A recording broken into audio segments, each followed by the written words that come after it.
পুরো এপিসোড দেখতে জি5 অ্যাপ এখনই ডাউনলোড করুন। পার্টনার তুই ঠিক আছিস? পার্টনার বলছি মা, এখানে বেশি দেরি করো না, যাও এখান থেকে শিগগির পালাও, এখান থেকে পালাও পালাও।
যতটা সাংঘাতিক তোমাকে ভেবেছিলাম এখন দেখছি তুমি তার থেকে অনেক বেশি সাংঘাতিক।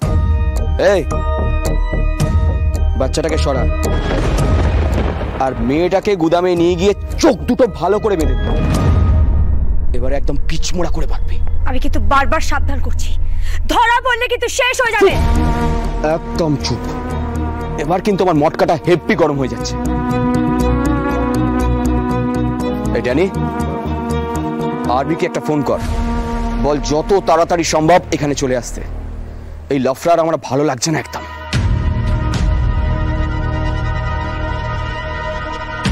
আরবি? আরবি কে?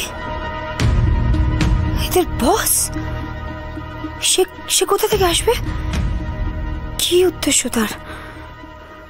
কেন আমাদের ধরে রাখছে এভাবে? সিংহ মশাই কোথায়? কি করে উদ্ধার হব?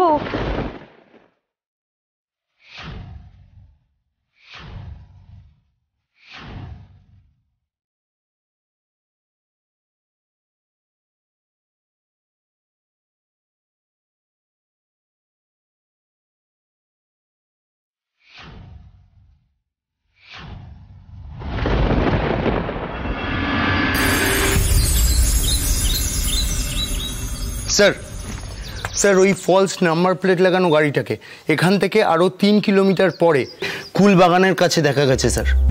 তারপরে গাড়িটা একটা ডান দিকের রাস্তায় ঢুকে গেছে, যেখানে আর কোনো সিসিটিভি কভারেজ নেই। যেখান থেকে ডান দিকে ঢুকেছে গাড়িটা সেখান থেকে প্লে করো একবার। Okay sir. Sir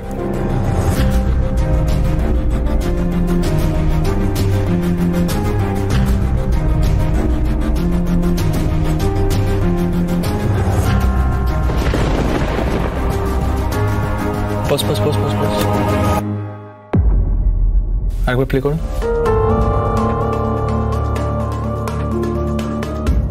pause pause pause pause. এই যেখান থেকে ডান দিক নিল গাড়িটা, জুম করো ওখানটা, জুম করো একটু। স্যার কালুর গ্যারাজ। এই যে অ্যারোটা ডান দিকে দেখাচ্ছে না, এদিকে একটা গ্যারাজ আছে কালুর গ্যারাজ বলে। এই ধরনের গাড়ি ইউজুয়ালি গ্যারাজে রিপেয়ারিং এর জন্য বা রিমডেলিং এর জন্য পাঠানো হয়। কিন্তু স্যার আমরা কিন্তু কেউ শিওর নই যে এই গাড়িটা করেই মিঠি ম্যাম আর সাক্ষ্যকে কিডন্যাপ করা হয়েছে। মানে আমরা তো সার্চ ওয়ারেন্ট বার করতে পারবো না sir. Very true, it's a hunch. আমরা আন্দাজে ঢিল মারছি, কিন্তু তাও আমরা এই গ্যারাজে যাব।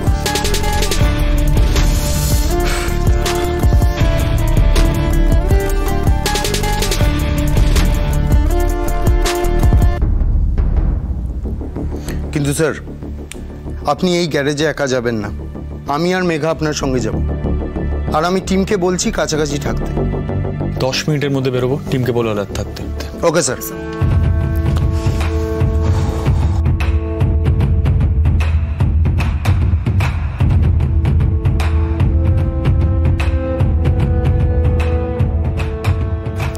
রাজীব দা, হ্যাঁ যেটা হাফ ক্লু পেয়েছি, একটা ফলস নাম্বার প্লেট वाला গাড়ি সেটা আমাদের বাড়ির সামনে দিয়ে পাস করেছে। ও খুবই ভেগ ক্লু, কিন্তু আমরা সেটাকে ট্র্যাক করার জন্যই রওনা হচ্ছি।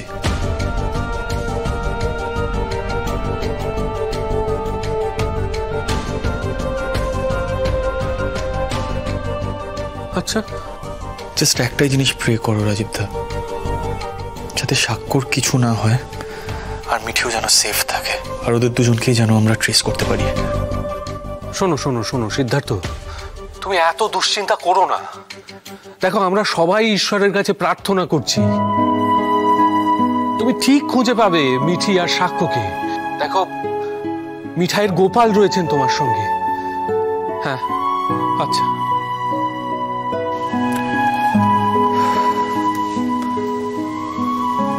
I can't afford to fail this time. মিঠাই,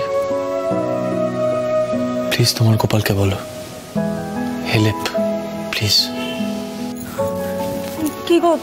কি বলছে সিড? কোনো খবর পাওয়া গেছে? হ্যাঁ, মানে ওরা অনেকগুলো সিসিটিভির ফুটেজ চেক করেছে, তো তাতে দেখা গেছে যে একটা গাড়ি যার নম্বর প্লেটটা ভুয়ো, সেটা কোনো একটা গ্যারেজে গেছে। সিদ্ধার্থ এখন সেই গ্যারেজেই যাচ্ছে।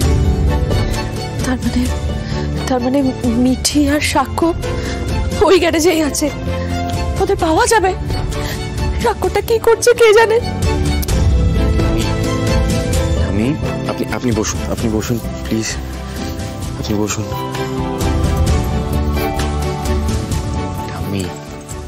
এত বড় একটা বিপদ হয়েছে, আপনি যদি এখন ভেঙে পড়েন তাহলে কি করে চলবে? সব ঠিক হয়ে যাবে, চিন্তা করবেন না। দাদা, সিটির কোনো হেল্প লাগবে কি? সেটা তো কিছু বললো না। ও নিশ্চয়ই লোকজন নিয়েই যাবে ওই গ্যারেজটায়, একা যাবে না। জানো জিজু, যতবার না পুরো ঘটনাটা ভাবছি, ততবারই আমার মাথাটা কেমন গলিয়ে যাচ্ছে। কি সাংঘাতিক না ওই কিডন্যাপাররা! ছাদ বেয়ে বাড়ির ভেতরে ঢুকে আমাদের নাকের ডগা দিয়ে দুটো মানুষকে কিডন্যাপ করে নিয়ে চলে গেল। আচ্ছা রাতুল, ওই যে ব্রেসলেটটা পাওয়া গিয়েছিল, ওখান থেকে কি আর কোনো ক্লু পাওয়া গেছে? মানে দাদাভাই কিছু বলেছে? একজনের নাম পেয়েছে, ওই দোকানদারের কাছ থেকে ডেসক্রিপশন নিয়ে একটা স্কেচও তৈরি করেছে। এত মানুষ শহরে, এবার আন্দাজে তৈরি করা একটা স্কেচ দেখে কাউকে অ্যারেস্ট করা কি এত সোজা? It's almost impossible. আমরা না একটা ডিফিকাল্ট সিচুয়েশনে ফেসে গেছি। জি5 ডাউনলোড করুন আর সব এপিসোড দেখুন একদম ফ্রি।